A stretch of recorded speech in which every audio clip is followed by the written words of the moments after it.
I've been a war crimes judge. I presided over the court in Sierra Leone that the United Nations set up.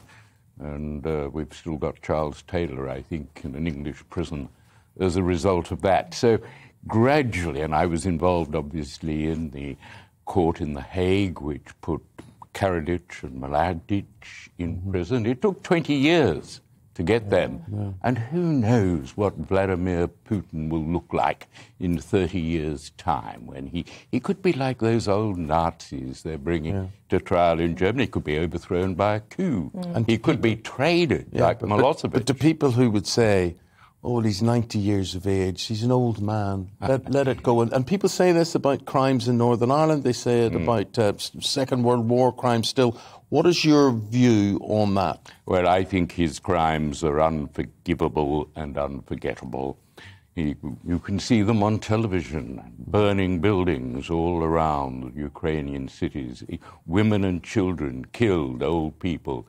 This is not a crime that can be forgiven.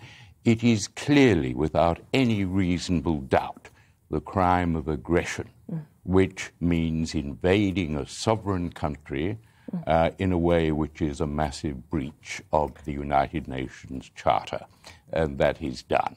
So just talk us through the whole process. I mean, we've heard the Senate in America unanimously saying that he's a war criminal.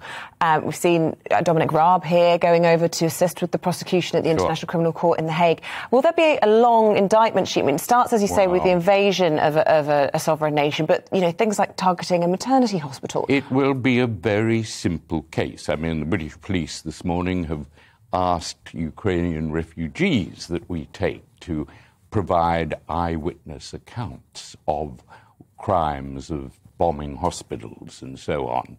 So the crime of aggression will be very easy.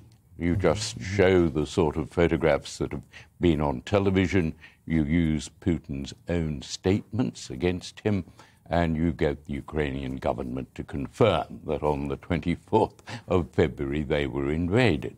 End of story. We've got 3 million refugees. That's the consequence.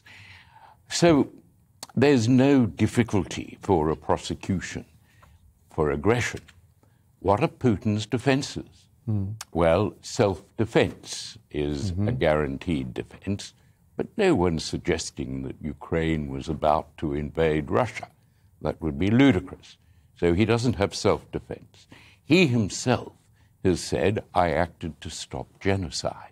But there was no genocide in Donbass. Genocide is destroying a race or religion.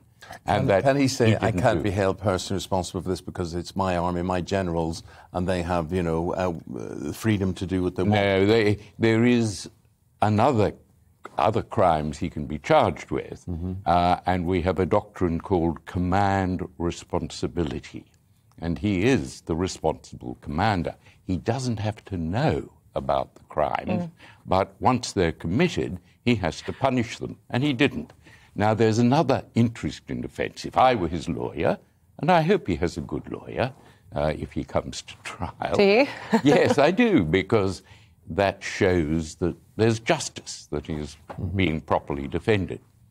I would use what is called the tu quoque defence. We always talk in Latin, you understand. And it means, I did it, but you did it too. Bush, Blair, and others in Iraq in 2003 were similarly invaded. But this is the catch. It doesn't work, because the law against aggression was only formulated and passed in 2017. So any invasion, and there were a lot before 2017, can't be prosecuted. But this one certainly can. Mr. Robertson.